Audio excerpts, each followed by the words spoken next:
mal géré par l'État. Docteur, quand est-ce que vous allez faire une tournée dans la vallée? Si vous réclamez que vous êtes le parti mauritanien en avant, qui englobe tous les Mauritaniens dedans. C'est une très bonne question. Je pense que c'est pas un problème. Je pense que c'est une richesse bafouée, comme la richesse que nous avons naturelle. Autant on a bafoué la richesse du patrimoine halieutique. On a 720 000 des meilleurs poissons du monde. On a l'or. On a le gaz qui fait le 9e de la réserve du Qatar. On a aussi 5 millions de personnes, dont 2 200 000 c'est de la jeunesse potentiellement balèze physiquement. Et c'est bafoué. Je pense que notre diversité culturelle, qui n'est pas très fameuse, hein. Beaucoup de Mauritaniens, c'est pas beaucoup. Moi, je trouve qu'il y a que des morts en Mauritanie, de Soniké, de Poular, mais ça, c'est pas beaucoup, hein. Vous savez, en Inde, il y en a 134. Il y a des pays où il y a 300 ethnies.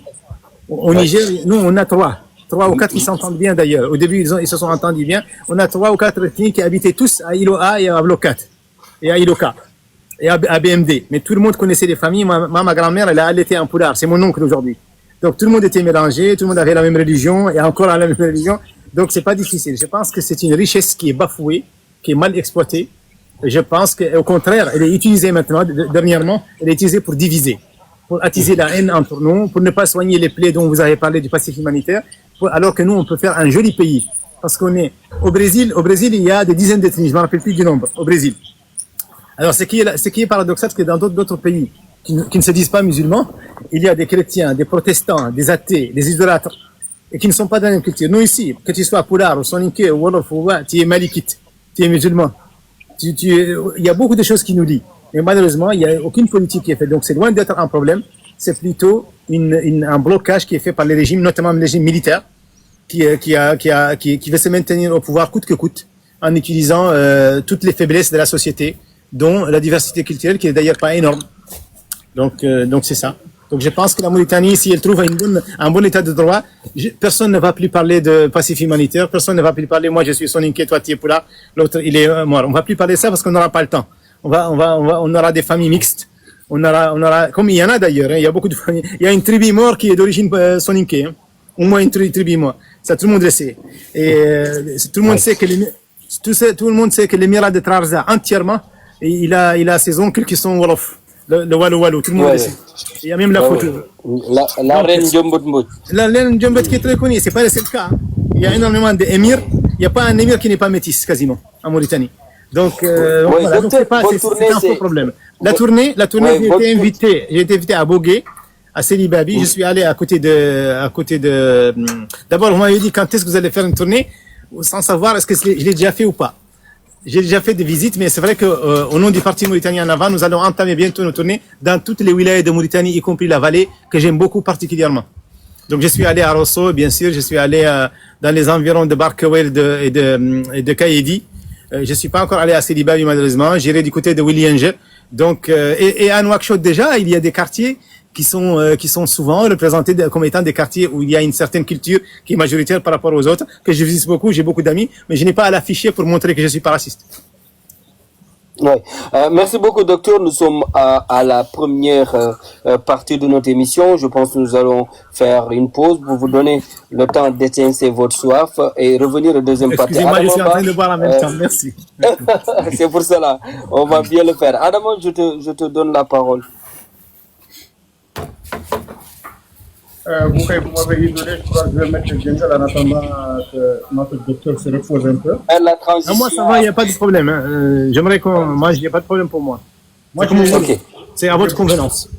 Donc, moi, j'ai laissé notre doyen Ali à gérer, parce que moi, je suis en arabe. Donc, j'ai quand même quelques questions que je dois poser. Je vais vous poser des questions, mais... Oui, je vous donne la chance de poser vos questions avant de rentrer sur la deuxième partie de notre émission. Pour rappeler aux gens, nous sommes aujourd'hui sur la voie du désert. Notre invité, c'est docteur Noureddine Mohamed, qui est le président de Mauritanie Parti en avant, aujourd'hui qui est notre invité. Et je pense que par rapport à sont dans l'échiquier politique. Il est quelqu'un qui est venu, il est jeune, il a de l'ambition, les gens peuvent être pour ou d'accord par rapport à ses interventions, mais il essaye de faire de son mieux pour essayer d'exister et de contribuer avec ceux qui vont bâtir la Mauritanie. Adam, je te redonne le micro en attendant pour que je rentre dans la deuxième partie de notre émission. Ok, merci beaucoup.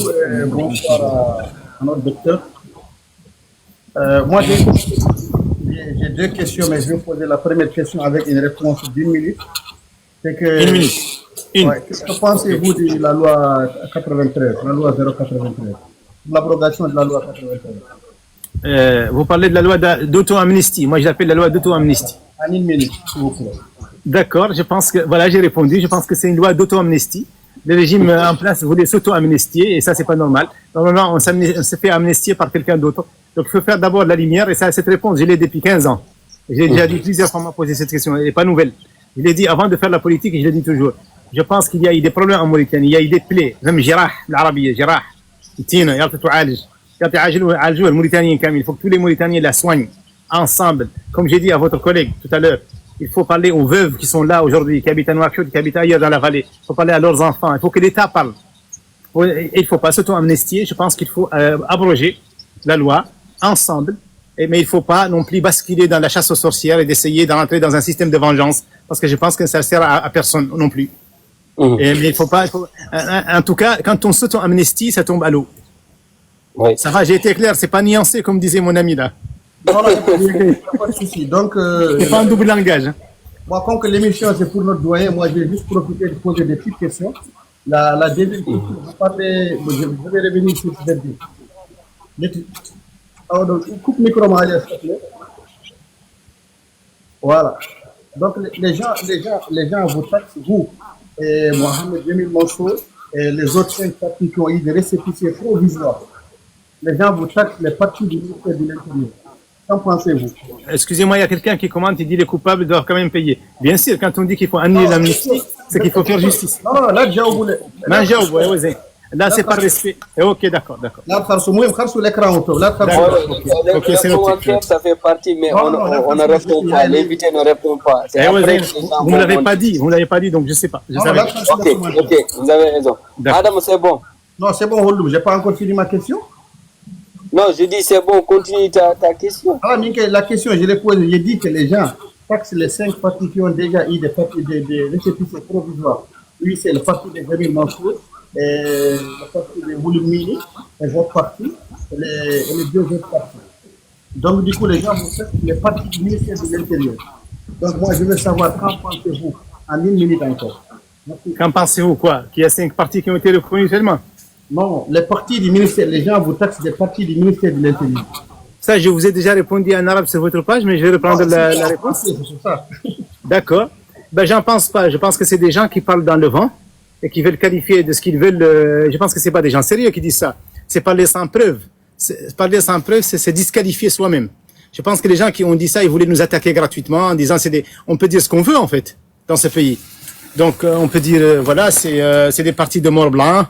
Parce que s'il n'y a pas un noir mauritanien qui dépose, donc on va laisser tous les autres bloqués en attendant qu'il y ait un dosage. S'il n'y a pas, on trouve pas de soninké qui dépose en partie, et ben tous les poulards et tous les morts blancs seront bloqués en attendant.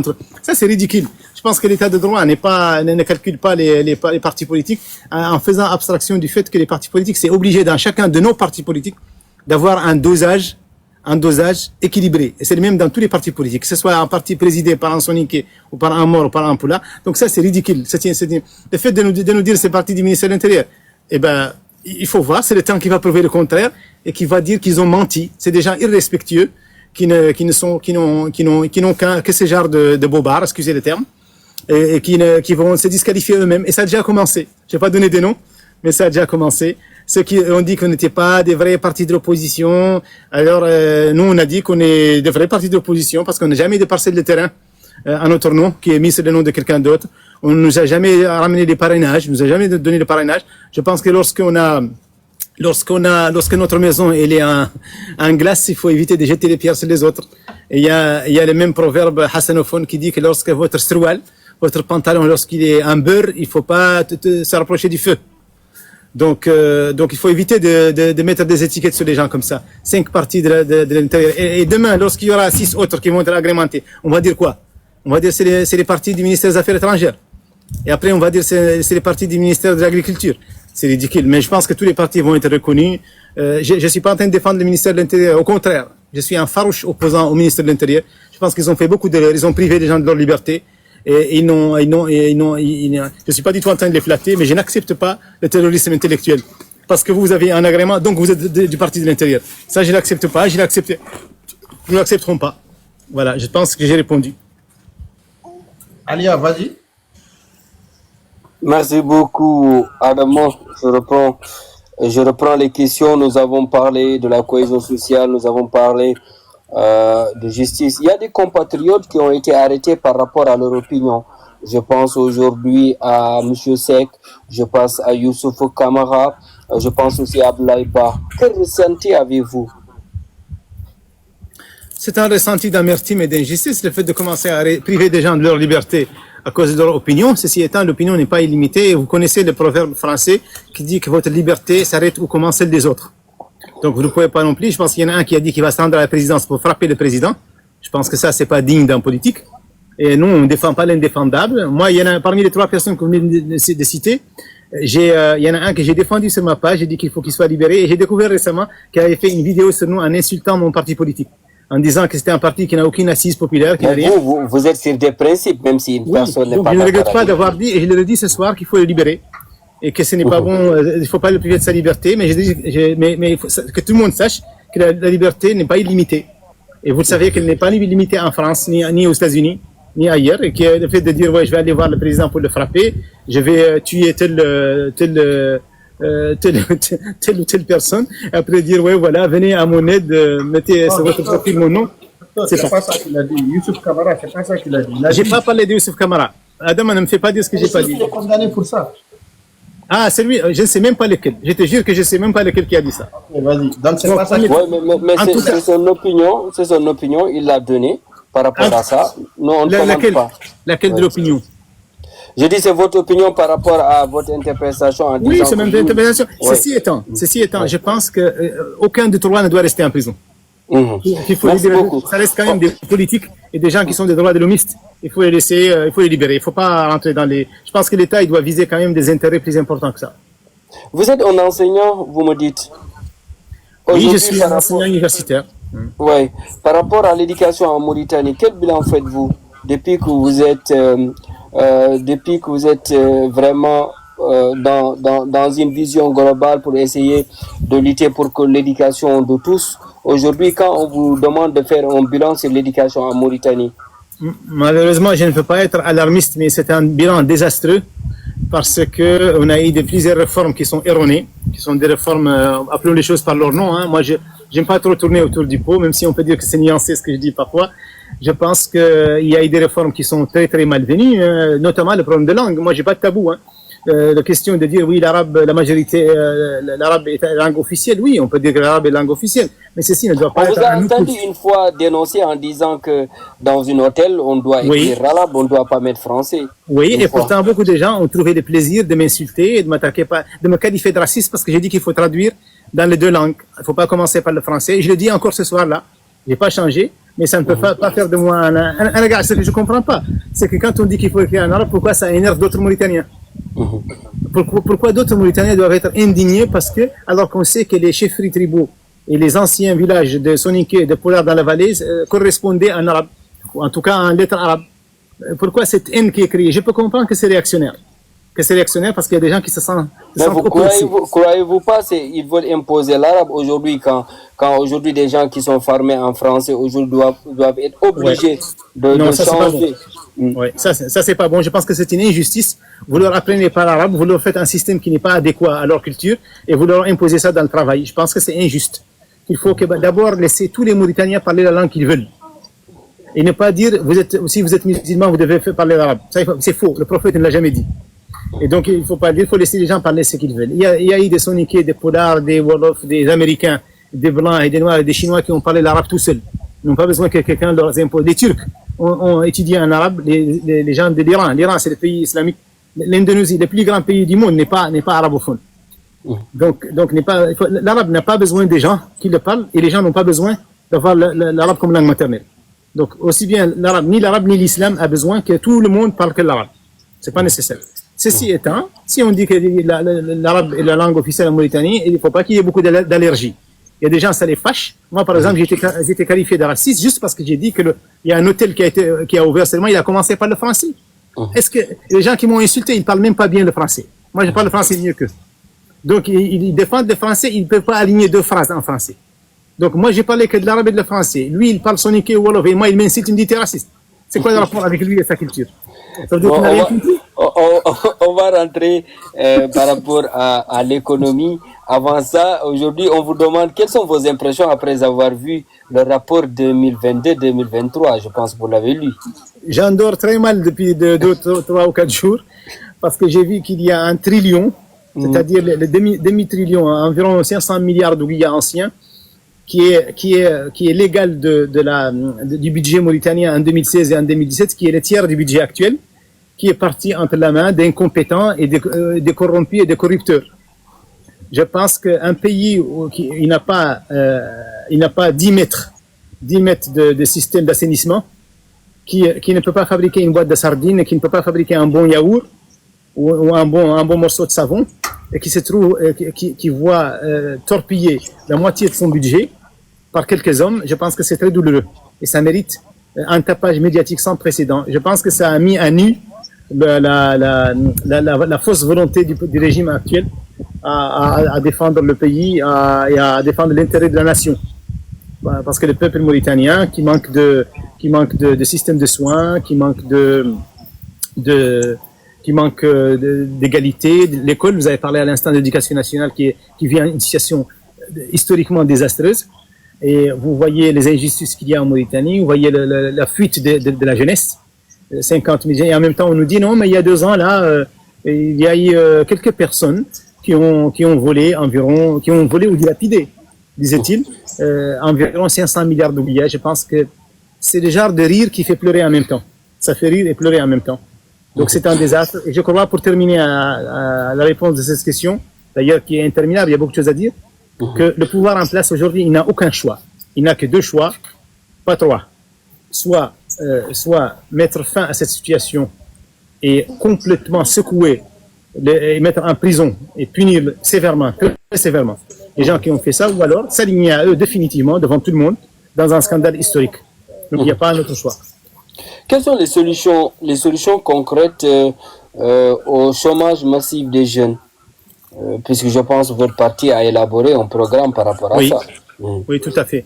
Je pense nous pensons au niveau du parti mauritanien en avant qu'il y a 2 leviers pour ça. La fonction publique mauritanienne fait travailler moins de 1% de Mauritaniens, ce qui est pas normal. Environ 70 000 personnes. Au Sénégal, il y en a 400 000 employés. 400 000. Je sais que c'est proportionnel par rapport à la population, parce que le secteur privé au Sénégal est meilleur en proportion. Au Maroc, vous avez 1 million de fonctionnaires de l'État mauritanien, qui est le premier employé. Pourquoi je parle de la fonction publique? Parce que c'est le premier employeur. Partout dans le monde, c'est quasiment le premier employeur, c'est l'État. En Algérie, il y a 7% de la population qui est employée de l'État, qui est fonctionnaire. C'est pas toujours une bonne chose, mais c'est mieux que la pauvreté. C'est mieux que la précarité. C'est mieux que d'être fonctionnaire de l'État que d'être précaire. Le deuxième levier en Mauritanie, le deuxième employeur, c'est la SNIM. Elle prend 7000 personnes. Le troisième, c'est un privé, c'est Aziazit, il fait 4000, entre 3700 et 4000 employeurs. Ceci est absolument loin, très, très loin de l'employabilité dans un pays où, comme je vous disais tout à l'heure, il y a 80% de la population, c'est en dessous de 40 ans. Donc, c'est pour ça que vous avez la drogue aujourd'hui, que vous avez le basculement, la fuite, l'exode, et les gens qui partent expatriés, il y a beaucoup d'expatriation, c'est parce que il n'y a aucune politique sérieuse de l'emploi. Et moi, je vous parle là en tant que DRH. J'ai été DRH dans le privé et j'ai géré du personnel dans le public quand j'étais à l'autorité de régulation. Je sais que la jeunesse aujourd'hui, elle a 3 blocages. Donc, pour trouver un stage, il faut des pistons. Pour trouver un stage rémunéré, il faut des pistons. Pour se faire recruter, il faut pleurnicher. Il faut perdre ses hommes et femmes. Il faut sacrifier des choses, des fois des choses morales. Et pour trouver un poste, on trouve un poste, des fois c'est sans contrat. Et quand on trouve le contrat, il est injuste, c'est de l'esclavage moderne. Tout à l'heure, vous m'avez parlé de l'esclavage, mais vous oubliez l'esclavage moderne avec les contrats de travail qui n'ont ni horaire, ni prérogatives, où tout est opaque. Donc, je pense que l'emploi en Mauritanie est un désastre. Comment on peut travailler pour terminer la réponse à votre question? Selon la politique du Parti mauritanien avant, très sommairement, c'est de booster la fonction publique, demander à l'État mauritanien de recruter 100 000 ou 200 000 employés mauritaniens, s'assurer qu'il y a la relève au niveau de la retraite et imposer, je dis bien imposer au secteur privé les 18 banques. En Mauritanie, il y a 18 banques. Vous savez combien de ces banques-là emploient combien de personnes par rapport à ce qu'elles doivent employer? Il y a 3 opérateurs de télécom, elles emploient 1000 personnes. 1000 personnes, c'est 1000 personnes. Il y a 3 opérateurs de téléphonie mobile, ça fait un quart des siècles qu'ils sont là. Mauritel, Matel, ça fait un quart des siècles qu'elles existent. 25 ans. Chingitel, elle existe depuis 19 ans. Et ils emploient 1000 personnes. 1000 personnes, on peut, vous et moi, si on achète des vaches, on a des troupeaux de vaches et on va dans la vallée pour cultiver, on peut employer 1000 personnes rapidement. Donc ça veut dire qu'il y a un désastre. L'État mauritanien, les ministères chargés de la formation ne jouent pas son rôle. Il y a évidemment, et pour terminer, l'inadéquation entre l'output de l'éducation dont vous avez parlé tout à l'heure avec l'input, comme on dit en informatique, c'est-à-dire il y a une inadéquation. Les gouvernements successifs ont échoué de façon désastreuse à faire coïncider les outputs et les inputs. Voilà. Pensez-vous que ce modèle économique est soutenable dans le long terme? Ce que veut dire, par exemple, le secteur privé, le secteur vraiment public pour embaucher plus de 1000 personnes, est-ce que ça, c'est soutenable à long terme? Que faites-vous des financements privés? Que faites-vous des financements publics? Aujourd'hui, comment vous allez pallier tout ça?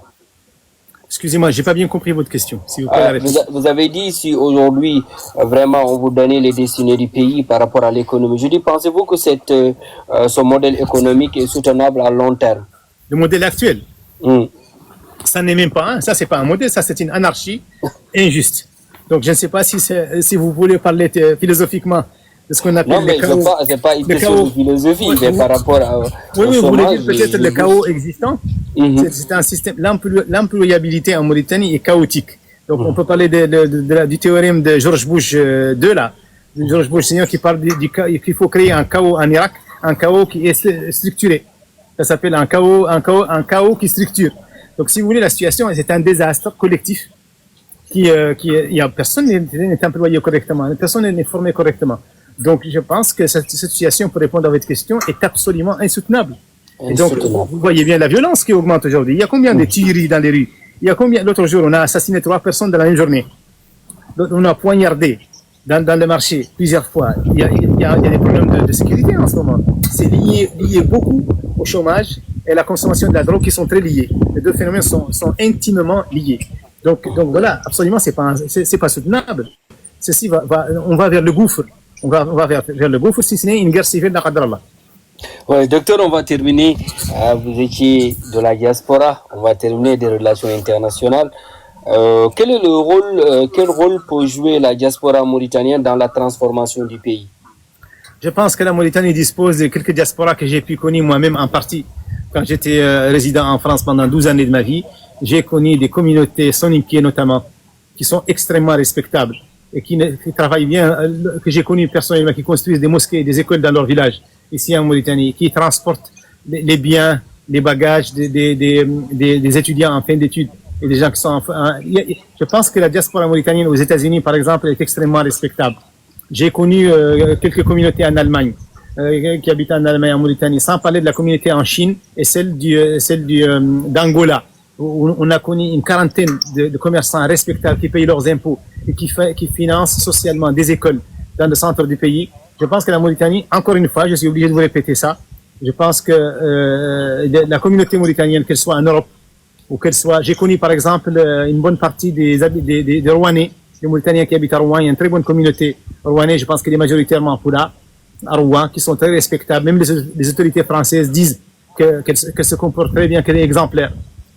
Il y a un commissaire de police en France qui m'a dit qu'il a fini sa carrière sans voir un seul délinquant mauritanien, ni un Mauritanien expatrié, qui n'a jamais vu dans son commissariat un seul Mauritanien, ni pour la drogue, ni pour autre chose. Les Mauritaniens à l'étranger sont très respectables. En Arabie Saoudite, il y a 2 générations. Malheureusement, la deuxième génération n'est pas au top, mais la première était magnifique. Il y avait des Docteur, juges. je vais poser deux questions directes. Après, dans ce rubrique-là, on invite des fois 2 à 3 invités qui vont vous poser des questions directement avant. Mais excusez-moi, j'ai pas terminé de répondre à ma question alors. Ok, c'est bon. Si vous terminez, la diaspora est mal exploitée, comme la diversité, comme la richesse du pays, comme tout ce qu'on a parlé tout à l'heure, tout dont on a parlé tout à l'heure. La diaspora mauritanienne à l'étranger, elle n'est pas considérée. On a beau à changer le nom du ministère des Affaires étrangères en disant les Mauritaniens à l'extérieur, mais c'est les faits qui parlent. Ces communautés-là, il faut les aider, il faut les faire venir. Moi, je connais un Mauritanien qui a une société d'agriculture qui fabrique les pompes à Lyon, mais il ne trouve pas d'interlocuteur quand il vient ici. Combien de Mauritaniens sont venus ici pour s'installer et ne trouvent personne? On les fait rentrer dans des pistons, dans des tribus, dans des choses comme ça. Après, ils claquent la porte, ils partent. Ils ont des papiers d'autres pays. Donc, tout est lié à la gouvernance. Donc, la mauvaise gouvernance a touché aussi les tribus, a touché les cultures en Mauritanie et notamment la diaspora. Excusez-moi, vous pouvez poser votre question. Oui, je vais terminer. Je vais poser 2 questions pour donner la chance aux gens qui font l'interaction de vous poser quelques questions avant de se dire au revoir. D'accord. Docteur, c'est des questions directes. Que pensez-vous de Khali et de Biram Daoula Bey? Alors, Khalid Diallo, il m'a contacté il y a quelques années sur mon Messenger. Il voulait absolument parler avec moi et me faire connaissance. Il m'a dit que on avait l'air d'être sur la même longueur d'onde et j'ai pas vu ces messages rapidement. Après, pour être très franc avec vous. Après, il est venu me rendre visite au siège du Parti mauritanien en avant il y a quelques années. Il est venu me voir. On a même créé un groupe de réflexion ensemble avec l'Eid et avec Sidi Mouloud et d'autres. Et donc, pour moi, Khalid Diallo, c'était un jeune exemplaire pour moi de la jeunesse mauritanienne qui a de la ferveur, qui aime tout le monde et qui veut que sa communauté... Vous aimez ses sorties ou bien vous les fustigez? Non, j'ai pas terminé, laissez-moi terminer. Donc, à mon avis, malheureusement, je regrette quelques évolutions. Je ne juge pas tout son parcours. Je pense qu'il est globalement un jeune politique qui travaille beaucoup dans le social, qui a eu à travailler dans le social, qui inspire beaucoup de la jeunesse mauritanienne. Je suis pas d'accord avec lui lorsqu'il parle d'un état raciste ou d'apartheid, comme Biram en a parlé. Récemment, il m'a attaqué sur sa page Facebook. Mais je vous ai dit depuis le début que je ne juge pas les personnes en fonction des prises de bec qu'il y a avec moi ou des attaques personnelles. Donc, je pense qu'il a quelques dépassements, Khalid Diallo, mais je pense qu'il peut avoir un bon avenir. En tout cas, c'est ce que je lui souhaite. Un bon avenir, sans verser dans le populisme et dans la ferveur qui pousse à dire des choses qui ne sont pas contrôlées et dont on ne connaît pas les périmètres. Vous êtes en train de lancer une peau de banane au leader Khalid Diallo? Non, pas du tout. C'est pas une peau de banane. Je lui souhaite beaucoup de succès. Je pense qu'il a eu des dépassements. Je suis pas d'accord avec lui sur certaines choses. Je pense que sous l'applaudissement et la ferveur, quand il allait voir la communauté européenne pour leur dire que le pays est un pays totalement raciste, je suis pas d'accord. Je pense que c'est un abus de langage.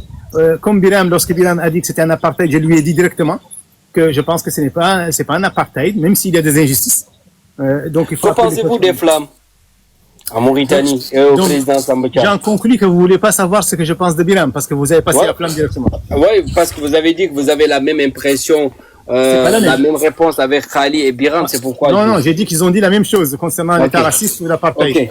Biram est plus âgé que Khalid Diallo. Il a plus de charisme, plus de capacité, plus de popularité.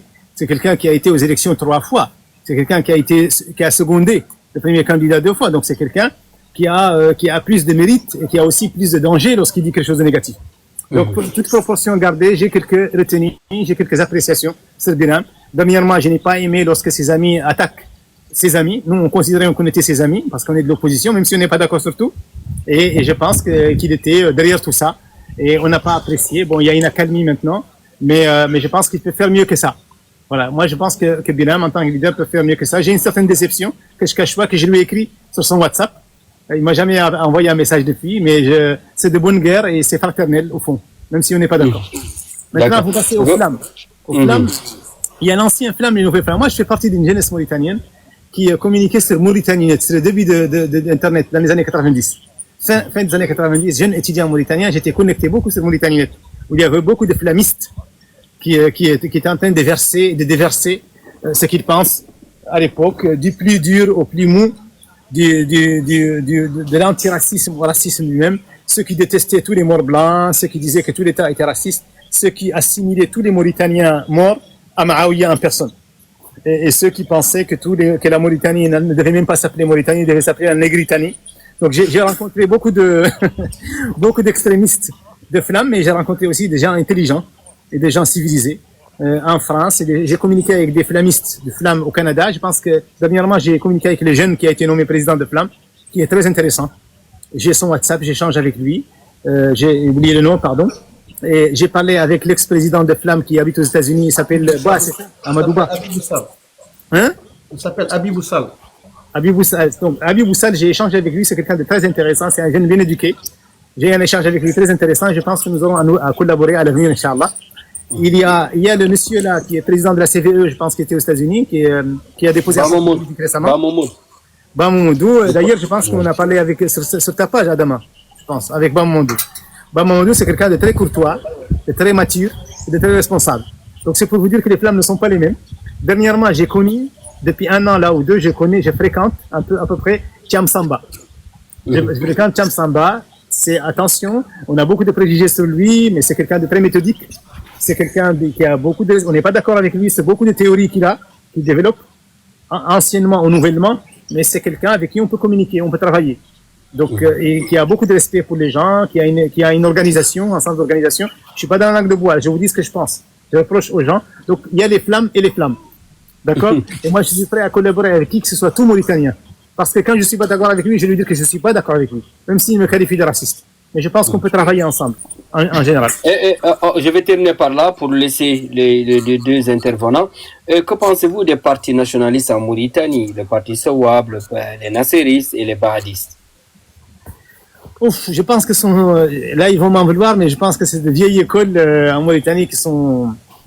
Certains d'entre eux sont dans la contradiction. Actuellement, ils ont compris que le fait de dire oui, je suis nassiriste, je suis basiste. Alors, est-ce que ça, c'est un projet d'État pour la Mauritanie? Peut-être que c'était valable pour Saddam Hussein à un moment donné en Irak, où c'était bon pour Jamal Abdel Nasser.